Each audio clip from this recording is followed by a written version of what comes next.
Sampurasun, sekali lagi salam dari Taman Sari 16 dalam pelajaran ke-9 dari Ruang Guru Sekolah Minggu. Dan pada minggu ini kita akan belajar mengenai kelahiran Sang Juru Selamat dari nats yang sudah sering kali Anda ajarkan. Saya yakin sudah sering Anda pelajari, Anda dengarkan khotbahnya. Nats yang indah, saya ingat setiap malam Natal pada waktu ayah dan ibu saya masih hidup. Malam Natal kami bertemu dan duduk bersama sekeluarga dan Mami akan meminta anak-anaknya untuk menghafalkan ke-7 ayat ini. Yang bisa dapat 7 ayat, hafal dapat hadiah. Atau sampai dengan ayat yang ke-14. Jadi menarik sekali ayat yang sungguh-sungguh ada di dalam hati kita semua ketika kita mempersiapkan Natal dan ketika kita merayakan Natal. Pada minggu ini kita akan belajar mengenai bagaimana Yusuf dan Maria sampai di Bethlehem dan kemudian tibalah waktunya bagi Maria untuk melahirkan seorang anak. Nah, beberapa minggu ini kita sudah melihat bagaimana Dr. Lukas, penulis dari kitab Lukas, menjelaskan peristiwa-peristiwa yang berhubungan dengan persiapan nubuatan dan kelahiran Yesus Kristus sendiri. Dan pada minggu ini kita akan melihat bagaimana kejadian itu nyata, bagaimana nubuatan itu digenapi. Pada tahun 1906, seorang teolog dan seorang ahli kedokteran juga yang bernama Albert Schweitzer di Eropa menuliskan sebuah buku yang berjudul The Quest of the Historical Jesus. Nah, beliau bukan yang pertama kali untuk memaparkan satu teori yang namanya The Quest. Bahkan The Quest sudah dimulai pada abad ke-17 oleh beberapa teolog yang lainnya. Dan ada The First Quest, The Second Quest, Quest yang ketiga, sampai dengan Quest yang keempat. Pencarian akan Yesus menurut sejarah. Teolog-teolog ini termasuk Schweitzer berpendapat bahwa Yesus yang sejati, Yesus yang sesungguhnya, Yesus menurut sejarah sudah dikaburkan oleh penulis-penulis kitab Injil. Itu sebabnya mereka mencoba meneliti apa yang sungguh-sungguh Yesus katakan, apa yang sungguh-sungguh dikatakan menurut sejarah tentang Yesus Kristus. Dan sebagai hasilnya tentu saja berbeda dengan apa yang kita yakini dari Alkitab. Itu sebabnya pada minggu ini kita belajar tentang bagaimana seorang sejarawan Alkitab, yaitu Dr. Lukas, melakukan penelitian yang luar biasa dan menggambarkan segala sesuatunya untuk kita dan memberikan apa yang kita miliki pada saat ini. Minggu ini kita akan melihat 3 hal yang akan kita pelajari. Yang pertama, kita akan berbicara mengenai keakuratan jejak kelahiran Sang Pencipta. Kita akan melihat bagaimana sungguh apa yang digambarkan oleh Lukas memiliki tingkat keakuratan yang cukup tinggi. Dan kemudian yang kedua, kita akan belajar mengenai kesetiaan janji dari kelahiran Sang Mesias. Kita akan melihat bahwa di dalam 7 ayat ini, ketika peristiwa kelahiran itu diceritakan, bukan saja berbicara mengenai peristiwa Sang Bayi lahir, peristiwa Sang Raja lahir, Sang Mesias lahir, tetapi berbicara mengenai satu penggenapan dari kesetiaan janji Tuhan yang sudah dinyatakan selama ribuan tahun. Dan yang terakhir kita akan melihat mengenai kesederhanaan jalan kelahiran dari Sang Raja dunia. Kita akan melihat apa yang saya maksud dengan keakuratan jejak lahir Sang Pencipta. Dimulai dengan ayat yang pertama ketika Lukas memulainya dengan seperti ini. Pada waktu itu Kaisar Agustus. Lukas tidak memulai dengan menjelaskan mengenai siapa Kirenius, tidak menjelaskan mengenai Pontius Pilatus, tidak menjelaskan mengenai Yusuf dan Maria, tetapi menjelaskan mengenai Kaisar Agustus. Nah, menarik kalau kita kembali sedikit lagi ke prolog, ke pendahuluan dari kitab Lukas ini, Injil Lukas.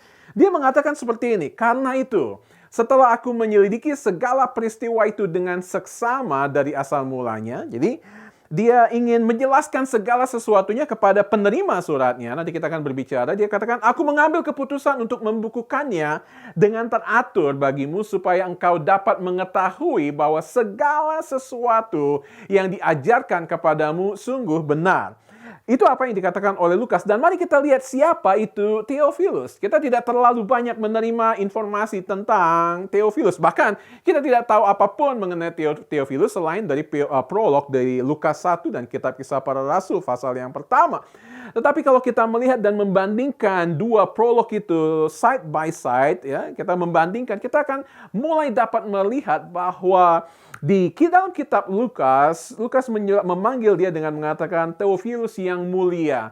Gelar Theophilus yang mulia adalah gelar yang dipakai untuk seorang yang memiliki jabatan yang tinggi menurut tradisi Romawi pada waktu itu, sehingga kita tahu bahwa dia orang yang terpandang, dia orang yang cukup disegani, sehingga Lukas menyapanya dengan sebutan Theophilus yang mulia. Nah, memberikan informasi, menyampaikan data-data kepada seorang yang memiliki pangkat yang cukup tinggi, tentu saja tidak sembarangan. Anda yang bekerja di kantor, Anda tahu ketika Anda harus menyampaikan laporan kepada manajer Anda, kepada direktur Anda harus memastikan bahwa laporannya ditulis dengan baik, ada format yang baik. Anda mahasiswa, Anda menyampaikan makalah Anda kepada dosen, Anda harus tahu bahwa apalagi ketika skripsi, tesis, atau disertasi disampaikan, Anda akan mencoba membuat semua serapi mungkin karena yang Anda hormati, dosen, manajer, direktur Anda, akan mau menilai apa yang Anda tulis, apakah itu sungguh-sungguh berkualitas atau tidak. Saya yakin itu yang dilakukan oleh Lukas, karena ada dua tujuan. Yang pertama, dia ingin membuktikan kemesiasan kerajaan dari Yesus Kristus. Dia berkata, supaya engkau tahu bahwa segala sesuatu yang kuajarkan kepadamu sungguh-sungguh benar. Dan saya yakin yang kedua adalah karena dia ingin memenangkan Theophilus bagi Yesus Kristus. Ada dua tujuan. Dia ingin membuktikan keakuratan dari apa yang dia sampaikan. Dan ketika dia menyampaikan keakuratan itu, dia mengawalinya dengan kata pada waktu itu, Kaisar Agustus. Mari kita bertemu dengan Kaisar Agustus. Kaisar Agustus adalah kaisar, bisa dikatakan yang pertama atau yang kedua dalam dinasti Julius Caesar. Dia menggantikan pamannya Julius Caesar. Tapi pada waktu itu Julius Caesar memerintah Romawi masih dalam sistem pemerintahan republik, belum masuk ke dalam sistem pemerintahan kaisar. Faktanya, Kaisar Agustus adalah kaisar yang pertama di dalam kehidupan bangsa Romawi. Dia menggantikan pada waktu Julius Caesar dibunuh, dia masih berumur 18 tahun ketika Caesar dibunuh. Dan dia orang yang brilliant, dia mempunyai strategi militer yang sangat baik. Bahkan dia adalah orang yang mencetuskan apa yang namanya Pax Romana, Peace of Romans, damai di seluruh dunia. Sebelum dia memerintah, ada selalu civil war, ada ada peperangan yang terjadi, pemberontakan ketika Romawi mencoba untuk menaklukkan kerajaan-kerajaan. Dan dia adalah seorang yang luar biasa, dan pada zaman dia ada Pax Romana, ada kedamaian di seluruh wilayah Romawi. Nah, menarik, kita akan melihat bahwa Kaisar Agustus adalah seorang yang memerintah dengan sangat kejam pada waktu itu, sama seperti dengan kaisar-kaisar yang lainnya. Dan saya ingin memperkenalkan kepada Anda beberapa hal yang Anda akan lihat, bahwa dia lahir di Italia dari keluarga yang sangat amat kaya, Agustus. Dan ada sebutan yang disebut, dia adalah disebut anak Allah, karena Kaisar Julius dinobatkan sebagai dewa, God, oleh senator Romawi pada waktu setelah dia mati. Kalau Julius Caesar adalah God, adalah Allah, maka Agustus adalah anak Allah. Sehingga itu adalah sebutan yang disebut Son of God, anak Allah. Dia mendeklarasikan apa yang saya katakan tadi, Pax Romana yang berlangsung kurang lebih 200 tahun. Bahwa sebelum dia memerintah tidak ada kedamaian seperti itu. Ketika dia memerintah, ada kedamaian di seluruh wilayah Romawi sampai kemudian 200 tahun selanjutnya. Karena apa yang dia lakukan, karena keberhasilannya, kesuksesannya, maka rakyatnya memberikan gelar kepada dia Savior, Juru Selamat dunia. Juru Selamat, dia diberikan gelar Savior, Juru Selamat. Suatu saat dia mengirimkan semua pegawai-pegawainya ke seluruh wilayah Romawi, dan dia ingin supaya mencari nama apa yang tepat untuk dia. Dan mereka pergi, dan mereka kembali dan berkata, nama yang tepat untuk Anda adalah Caesar Augustus, yang berarti layak disembah. The one exalted, the exalted one, yang layak disembah, yang ditinggikan. Menarik kalau Anda melihat data-data ini, dan Anda tahu bahwa dia membinasakan musuh-musuhnya dan orang-orang yang menentangnya. Mari kita lihat sekarang bagaimana dengan Yesus Kristus. Saya ingin memberikan dua perbandingan ini dari apa yang Anda lihat tentang Kaisar Agustus dan sekarang apa yang Anda lihat tentang Yesus Kristus. Yesus Kristus lahir di Bethlehem dari keluarga yang miskin, ayahnya seorang tukang kayu. Kalau Kaisar Agustus disebut anak Allah karena Julius Caesar adalah dewa atau Allah, Yesus Kristus adalah anak Allah sesungguhnya. Bahkan dia adalah Allah, anak Allah dan Allah. Dan dialah yang membawa damai di bumi. Pax Romana hanya berlangsung 200 tahun, tetapi damai yang dibawa oleh Raja Damai yang sesungguhnya ini berlangsung selama-lamanya dan akan terus-menerus berlangsung selama-lamanya. Kalau senator-senator atau rakyat Roma yang memberikan gelar juru selamat kepada Agustus, maka yang mendeklarasikan bahwa Yesus Kristus adalah juru selamat dunia adalah malaikat. Masih ingat ketika malaikat menampaikan dan menyatakan bahwa dia adalah juru selamat dunia. Arti dari Agustus adalah yang ditinggikan. Arti dari nama Yesus adalah Allah yang menyelamatkan, Yeshua. Dan Yesus berbeda dengan Kaisar Agustus. Yesus tidak membenci, tidak melenyapkan, tidak menghabiskan musuh-musuhnya, tetapi dia mengasihi musuh-musuhnya, mengajar murid-muridnya untuk mengasihi musuh-musuhnya dan bahkan mendoakan mereka yang membencinya. Nah, yang kedua kita akan melihat mengenai kesetiaan janji kelahiran Sang Mesias. Di dalam ayat yang keempat kita melihat bahwa Lukas mengatakan demikian juga Yusuf pergi dari kota Nazaret di Galilea ke Yudea, ke kota Daud yang bernama Bethlehem, karena ia berasal dari keluarga dan keturunan Daud. Nah, kita lihat bahwa ada perintah untuk melakukan sensus dari Kaisar Agustus dan sebagai akibatnya Yusuf harus pergi. Seharusnya Maria tidak harus pergi bersama dengan Yusuf, tapi dia ingin menemani Yusuf pergi ke sana karena juga Yusuf tahu waktunya bagi Maria akan melahirkan. Tapi menarik kalau kita melihat mengenai mengapa Lukas perlu menjelaskan bahwa Yusuf adalah dari keluarga dan keturunan Daud. Kita masih ingat ada janji yang diberikan oleh Tuhan kepada Daud bahwa keturunanmu akan kokoh selama-lamanya. Bukan saja berbicara mengenai anak-anak, cucu-cucu Daud yang akan memerintah, tetapi berbicara mengenai Mesias yang akan lahir dari keturunan Daud. Well, di dalam Lukas pasal yang ketiga kita melihat ada silsilah dari Yesus Kristus. Anda mengatakan kalau Yusuf adalah keturunan dari Daud, bagaimana Maria? Apakah Maria juga adalah keturunan dari Daud? Dan mengapa di dalam kitab Matius ada silsilah Yesus Kristus dan di dalam kitab Lukas pasal yang ketiga ayat 23 ada juga silsilah dari Yesus Kristus. Nah, saya menampilkannya di slide dan saya membandingkan kepada Anda supaya Anda tahu ketika Anda berkata, ada perbedaan, ada ketidakakuratan. Roni baru saja berbicara mengenai keakuratan jejak lahir Sang Pencipta, tapi mengapa mengenai silsilahnya tidak akurat di sini? Karena ada perbedaan nama-nama dalam Matius 1 ayat 1 sampai 14 dan Lukas 3 ayat 23 sampai ayat 38. Well, kita harus tahu bahwa ketika Lukas, kita mulai dari Lukas dulu. Lukas memberikan silsilah di sini.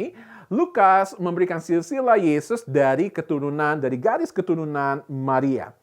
Sementara Matius memberikan silsilah Yesus dari garis keturunan Yusuf. Nah, kalau kita melihat misalnya, kita melihat di dalam ayat yang ke-6 Matius pasal 1 dikatakan Isai memperanakan Raja Daud dan Daud memperanakan Salomo dari istri Uria. Jelas kita lihat Yesus dari keturunan Daud. Kita pindah ke dalam Lukas pasal yang ketiga dan dikatakan di dalam ayatnya yang ke-31 dikatakan anak Melea, anak Mina, anak Matata, dan anak Natan, dan anak Daud.